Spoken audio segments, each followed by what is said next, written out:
The ER doctors refused to treat my daughter's allergic reaction. Then they saw my hospital ID badge. My daughter Zara's lips started swelling during dinner at the new Italian restaurant downtown, her 9-year-old face transforming from excited to terrified in the span of seconds. I watched her fork clatter against the plate as she touched her mouth with trembling fingers, her eyes going wide with the recognition that something was very wrong. The hives appeared next, angry red welts spreading across her neck and chest like wildfire. She'd been allergic to shellfish since she was 3, and I'd specifically asked the waiter 3 times if there was any seafood in the marinara sauce. He'd assured me it was completely vegetarian, his confident smile never wavering as he recited the ingredients.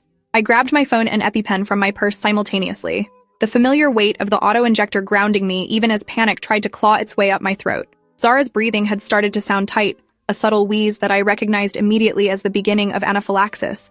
I'd been a pediatric emergency physician at Riverside General Hospital for 11 years, and I'd treated hundreds of allergic reactions. But medical knowledge becomes paralyzingly abstract when your own child is the patient, when every textbook symptom you've memorized is manifesting in the face you kiss goodnight every evening. I jammed the EpiPen into her outer thigh through her jeans, counting the required seconds while other diners turned to stare. The epinephrine bought us time, but wasn't a cure, just a temporary break on her body's cascading immune response. We needed a hospital immediately for monitoring and additional treatment. Riverside General was my hospital, where I'd worked every shift for over a decade, but it was 23 minutes away in Friday evening traffic. Mercy Point Hospital was 7 minutes away, a smaller facility I'd never visited, but knew had a full emergency department. Basic math and basic medicine made the choice obvious. I threw cash on the table without counting it, scooped Zara into my arms despite her being too big to carry comfortably anymore, and ran for my car while calling out to the manager that there was shellfish in their supposedly vegetarian sauce. Zara's breathing worsened during the drive, each inhale a labored struggle that made my hands shake on the steering wheel. I talked to her constantly, using my calm doctor voice while my actual emotional state was somewhere between terror and rage. She kept trying to respond but couldn't get enough air for full sentences, just fragments that broke my heart. "Mom, I can't," she'd start, then have to stop to gasp. I promised her we were almost there, that the doctors would fix this, that she was going to be fine. The lies came easily because the alternative was unthinkable. I ran 2 red lights getting to Mercy Point, my hazards flashing and horn blaring, praying no cops would slow us down. The emergency entrance was well lit and clearly marked, and I screeched into a spot reserved for ambulances because walking from the parking lot was time we didn't have. I carried Zara through the automatic doors, her weight heavy in my arms, her breathing now a terrifying whistle that meant her airway was closing. The waiting room was half full, people with various non-emergent complaints looking up with curiosity and concern as I rushed past them. I went straight to the triage desk where a nurse in purple scrubs sat typing into a computer, her name tag reading, Donna Murphy, RN. I didn't wait for her to acknowledge me before speaking, my voice loud and urgent. "My daughter is in anaphylaxis. She needs epinephrine and airway management immediately." Donna looked up slowly, her expression shifting from mild irritation at being interrupted to assessment of the situation.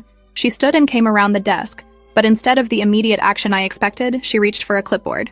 "I'm going to need you to fill out some paperwork first. Insurance information, medical history, consent forms."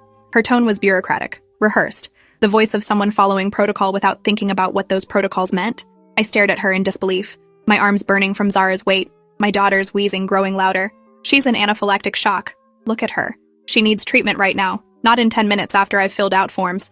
Donna's expression remained neutral, almost bored.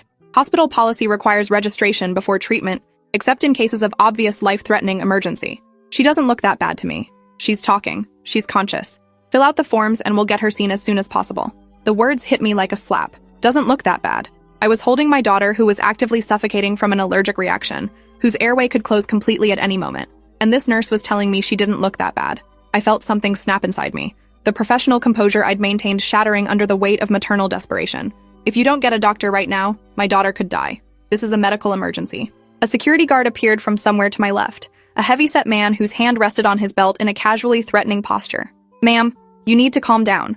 We have procedures here. If you can't follow them, I'll have to ask you to leave." The absurdity of it, the Kafka-esque nightmare of being threatened with removal from a hospital while my child couldn't breathe, sent me past fear into a kind of cold fury. "I'm not going anywhere without treatment for my daughter. Get me a doctor now, or I'm going to start screaming until someone with actual medical judgment comes out here." The security guard took a step closer, and I felt the situation spiraling out of control in ways I couldn't have imagined. Donna picked up a phone and said something I couldn't hear, then turned back to me with an expression that suggested I was the problem, not the hospital's insane priorities. "Dr. Vance will be out in a moment, but you need to understand that making threats and causing disruptions won't get your daughter seen any faster. In fact, it might get you both removed from the premises." She said this while Zara's breathing deteriorated in my arms, while my daughter's lips turned a darker shade of purple blue, while every second of delay increased the risk of permanent brain damage or death. I wanted to throw the clipboard at Donna's head, wanted to scream obscenities until my voice gave out, but I forced myself to stay focused on what mattered. "Please," I said through clenched teeth. "Just help her." Dr. Vance emerged from the treatment area wearing scrubs and an expression of profound annoyance at being bothered. He was in his 40s with graying temples and the kind of face that suggested he'd stopped caring about his patients years ago. He didn't approach us, just stood 10 feet away with his arms crossed. What seems to be the problem? His tone implied that whatever I was about to say would be an exaggeration, that I was wasting his valuable time. Zara's breathing had become so labored that she was using her neck muscles to pull in air, a sign that terrified me because it meant she was mere minutes from complete respiratory arrest. My daughter ate shellfish accidentally. She's allergic. She's in anaphylaxis and needs immediate treatment. Dr. Vance looked at Zara with what I can only describe as skeptical disinterest. "Did you give her anything?" I told him about the EpiPen 15 minutes ago, about her worsening symptoms, about the obvious signs of severe allergic reaction that any first-year medical student should recognize. He sighed like I'd just recounted a boring story about my grocery shopping. "Look, kids get hives all the time. It's probably not as serious as you think. We'll get her into a room eventually, but we have critical patients ahead of her. Real emergencies. Take a seat and wait your turn." He started to turn away, and something inside me ignited with a rage I'd never experienced before. "I don't think you understand. My daughter is dying. Right now. In front of you. If you walk away without treating her, you're committing medical malpractice and possibly negligent homicide." I used my physician voice, the one that made medical students stand up straighter and residents double-check their work. But Dr. Vance just laughed, actually laughed, and shook his head. "Are you a doctor? Because you sound like someone who's watched too much Grey's Anatomy. I'll be the judge of what constitutes an emergency in my department. Now sit down and wait like everyone else, or I'll have security escort you out." The security guard shifted his weight, ready to follow through on the threat. Zara made a sound then that I'll never forget. A desperate, gasping struggle that meant her airway was closing fast. Her fingernails dug into my arm, and her eyes locked onto mine with pure terror. "Mom." Just that one word, barely audible, carrying a universe of trust that I was going to fix this, that I wouldn't let her die. I made a decision in that moment that was either going to save my daughter or get us both thrown out of the hospital. I shifted her weight to one arm and pulled my wallet out with my free hand, yanking out my Riverside General Hospital ID badge that I'd forgotten to remove after my shift yesterday. I held it up so Dr. Vance and Donna could see it clearly, the photo and my credentials visible under the fluorescent lights. "My name is Dr. Amara Okafor. I'm a pediatric emergency physician at Riverside General with 11 years of experience. I have personally treated over 300 cases of anaphylaxis. My daughter is presenting with classic symptoms of severe allergic reaction, including urticaria, angioedema, respiratory distress, and probable hypotension. She received 0.3 milligrams of epinephrine intramuscularly approximately 18 minutes ago. She now requires immediate administration of additional epinephrine, intravenous fluids, oxygen, cardiac monitoring, and likely intubation if her airway continues to compromise. If you continue to delay treatment, I will personally ensure that every medical board in the state knows your name." The words came out cold and precise, stripped of maternal panic, pure medical authority. The effect was immediate and nauseating. Dr. Vance's face transformed from dismissive contempt to something resembling respect mixed with alarm. His body language shifted, his arms uncrossing, his posture straightening. "Oh, you're a physician. Why didn't you say so earlier?" His tone had completely changed, becoming professional and concerned, as if Zara's symptoms had suddenly become legitimate now that he knew her mother was a colleague. Donna scrambled for a wheelchair, suddenly moving with the urgency that should have been there from the beginning. The security guard stepped back, no longer a threat, and I stood there holding my suffocating daughter, understanding with sickening clarity that they weren't helping her because she needed help. They were helping her because I had the right credentials. They rushed us into a treatment room, and suddenly there were hands everywhere, medical professionals appearing from nowhere to do the jobs they should have been doing 10 minutes ago. Zara was transferred to a gurney. Oxygen mask applied. IV lines started with practiced efficiency. A nurse I hadn't seen before administered another dose of epinephrine and hung a bag of fluids. Dr. Vance stood at the head of the bed calling out orders, performing the careful assessment he should have done the moment we walked in. I watched the monitor as Zara's oxygen saturation climbed from a terrifying 87% back toward normal range. Her breathing began to ease as the medication kicked in, the awful whistling sound fading. I held her hand and whispered that she was safe now, trying to ignore the voice in my head screaming about what almost happened. Dr. Vance wouldn't meet my eyes as he worked, and I recognized the body language of someone who knew they'd made a catastrophic error. After 20 minutes of monitoring and treatment, once Zara had stabilized enough that the immediate crisis had passed, he pulled me aside. His voice was quiet, almost pleading. "Look, I apologize for the delay. We've been incredibly busy tonight, and I didn't realize the severity of her condition. These things happen in emergency medicine.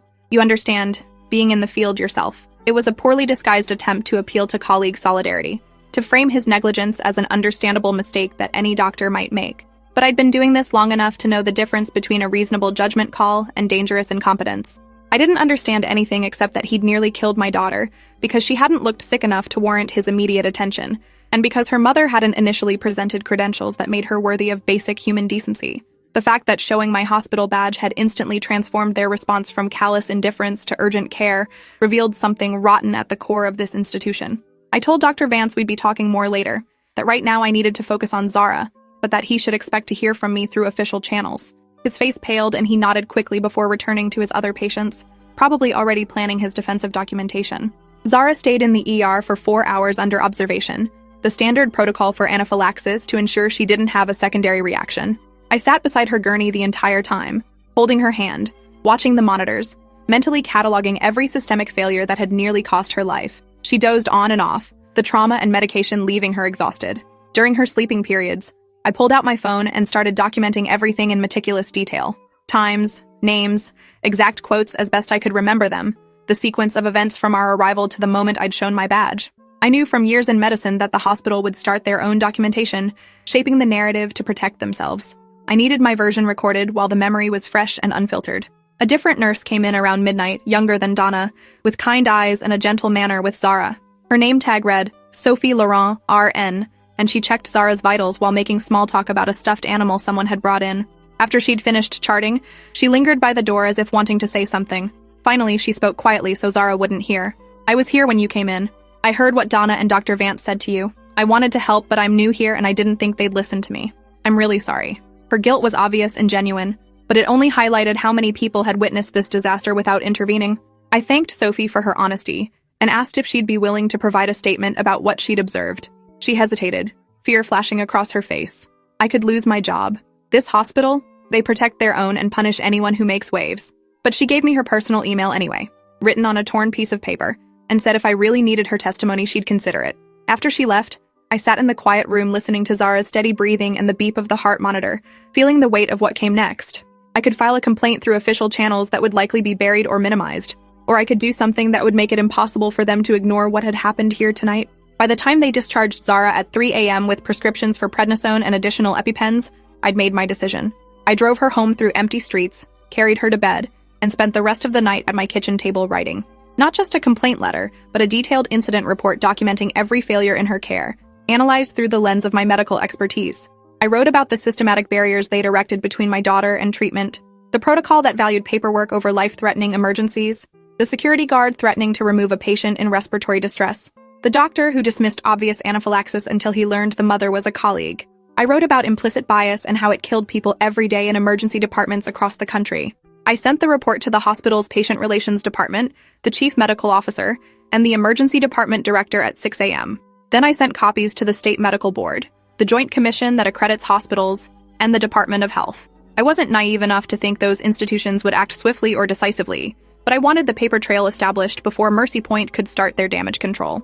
Then I did something I'd never considered doing before.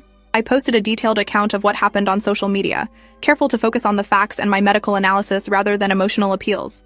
I included photos of Zara's hives, her discharge papers showing the severity of her reaction, and my own credentials to establish that I wasn't an hysterical mother who'd overreacted to a minor issue. The response was explosive. Within 6 hours, my post had been shared 3,000 times. Within 12 hours, local news outlets were calling asking for interviews. Other people started commenting with their own stories of being mistreated at Mercy Point Hospital, creating a thread of systemic failure that suggested this wasn't an isolated incident. A woman described bringing her elderly father with chest pain and being made to wait 2 hours while staff chatted about their weekend plans. A man recounted his wife being turned away with appendicitis because they'd assumed she was drug-seeking. Each story followed the same pattern.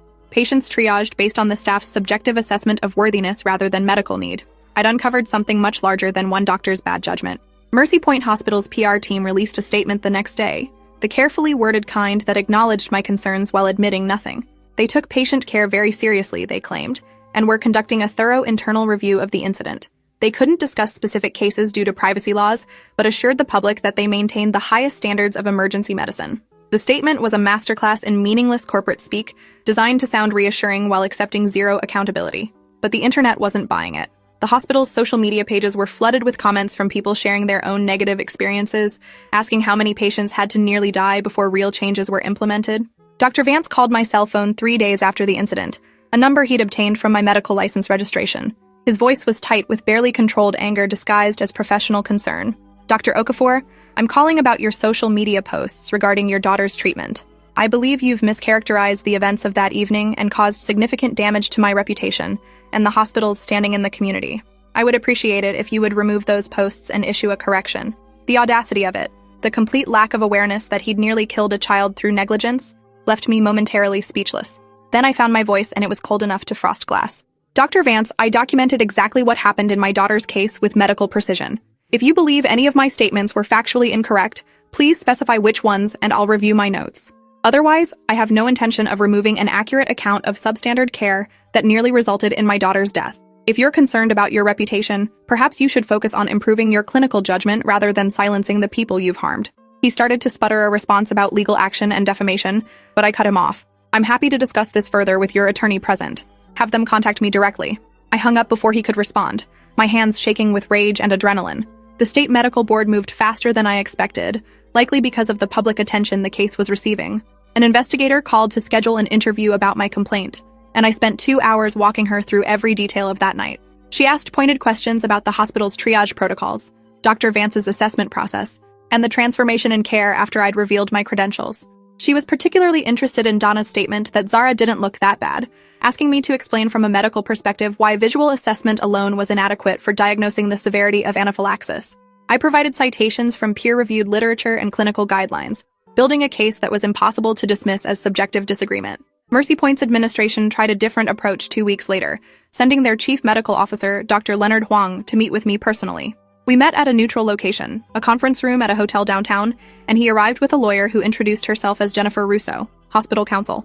Dr. Huang was polished and apologetic, expressing sincere regret about my daughter's experience while carefully avoiding any admission that would constitute legal liability. He wanted to discuss how they could make this right, he said, perhaps offering some form of compensation for our distress. The lawyer sat quietly taking notes, her presence a reminder that this was a negotiation, not a genuine attempt at accountability. I let Dr. Huang finish his prepared remarks before responding. I appreciate you taking this seriously enough to meet with me, but I'm not interested in compensation that requires signing a non-disclosure agreement and allowing this to be buried. What I want is real systemic change. I want your ER staff retrained on recognizing and treating anaphylaxis.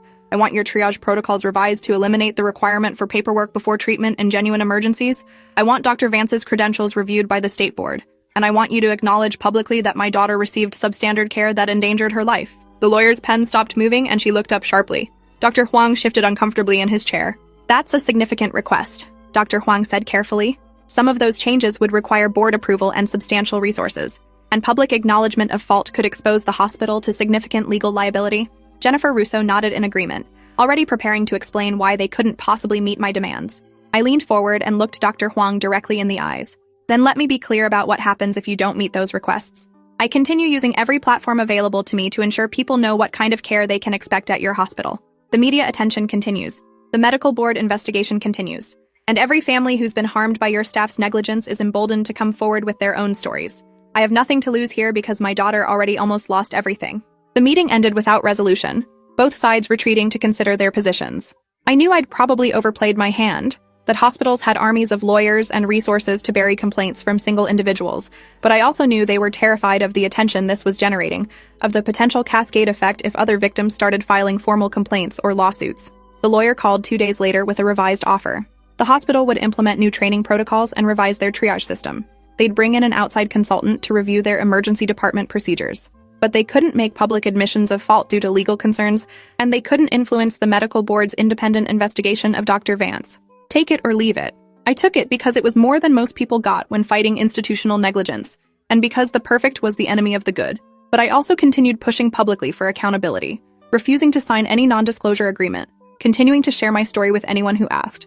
The local news ran a series on emergency department failures, using my case as the anchor, but expanding to examine systemic issues across multiple hospitals. Sophie Laurent, the nurse who'd apologized that first night, eventually agreed to be interviewed anonymously, describing a culture at Mercy Point where staff were encouraged to view certain patients as less deserving of immediate care based on subjective assessments of their credibility or worthiness.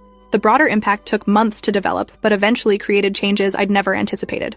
the state legislature introduced a bill requiring all emergency departments to treat any patient presenting with symptoms of anaphylaxis within 15 minutes of arrival, regardless of paperwork completion. They called it Zara's Law, though I'd never sought that recognition. Medical schools began using my case in their curricula as an example of implicit bias in emergency medicine. Hospital administrators from across the region invited me to speak at their training sessions about patient advocacy and the dangers of assumption-based care.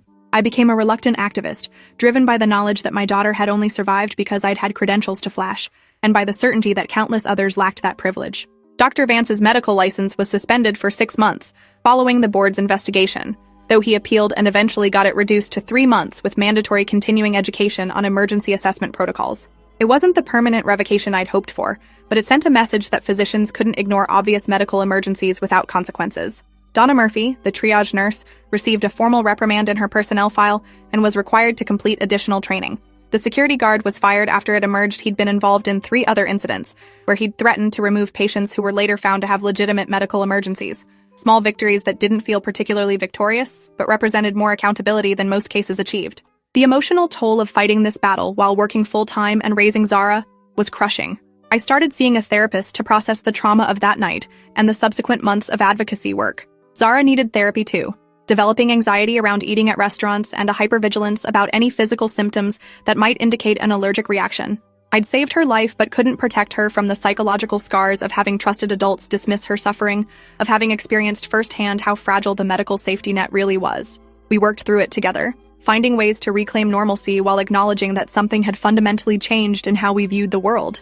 6 months after the incident, I received an envelope in the mail from Mercy Point Hospital. Inside was a letter from their new chief quality officer, Dr. Nina Sato, inviting me to join their patient safety committee. They were specifically seeking input from physicians who'd experienced failures in their system, she wrote, acknowledging that true improvement required uncomfortable honesty about past mistakes. The irony of being recruited to fix the institution that had nearly killed my daughter wasn't lost on me. But I also saw an opportunity to make lasting change from inside the system rather than just criticizing from the outside. I accepted the position with the explicit understanding that I wouldn't be silenced or asked to soft-pedal my critiques. My first committee meeting was tense, attended by several administrators and physicians who'd been involved in the decision-making process that had led to my daughter's near-death experience. Dr. Huang attended, as did a chastened Dr. Vance who'd been required to participate as part of his license reinstatement conditions. I presented data I'd compiled on emergency department wait times, patient outcomes stratified by demographic factors, and the correlation between triage delays and adverse events. The numbers painted a damning picture of systemic failures that went far beyond one doctor's bad judgment on one bad night. We spent 3 hours in uncomfortable discussion about implicit biases, protocol failures, and the cultural factors that allowed staff to dismiss legitimate emergencies. The changes we implemented over the following year were comprehensive and specific. New triage protocols that required immediate assessment by a physician or advanced practice nurse for any patient presenting with respiratory distress, chest pain, or other potentially life-threatening symptoms, regardless of insurance status or ability to complete paperwork. Mandatory implicit bias training for all clinical and support staff, with particular focus on recognizing how assumptions about patient credibility influenced medical decision-making. A patient advocate position stationed in the ER to help navigate families through the system and escalate concerns when staff weren't responding appropriately. Body cameras for security personnel to document all patient interactions. These weren't perfect solutions, but they were concrete steps that made the system marginally safer.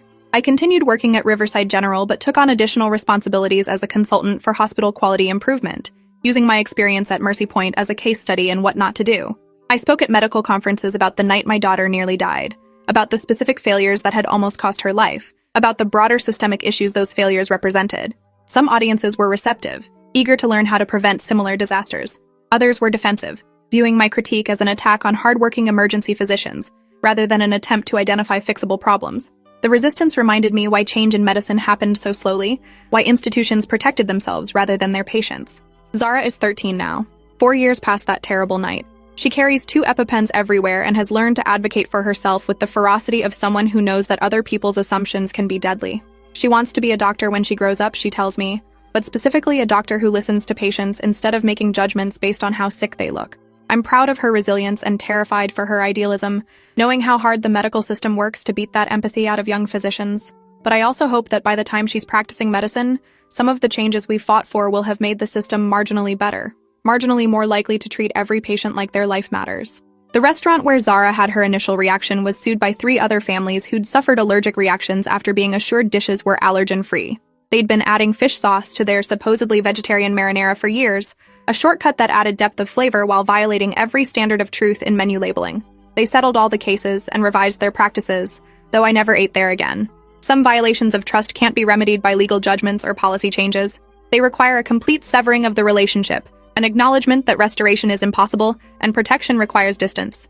And I think often about the patients who came before Zara and weren't lucky enough to have a mother with medical credentials and the knowledge to fight back. About the people who died or suffered permanent harm because emergency department staff made the same assumptions Dr. Vance made about my daughter, but whose families lacked the resources or expertise to hold the system accountable. About the implicit hierarchies that determined whose suffering was taken seriously and whose was dismissed based on factors that had nothing to do with medical need. The work of dismantling those hierarchies was far larger than one person's advocacy could accomplish, but I was determined to chip away at it wherever I could, for as long as it took. 4 years later, I still keep my hospital badge in my wallet, a talisman, and a reminder that credentials shouldn't determine who receives life-saving care, even though that night they saved my daughter's life when nothing else would have mattered to the people sworn to help her. Thanks for watching till the end. Make sure to subscribe and like to not miss the next story.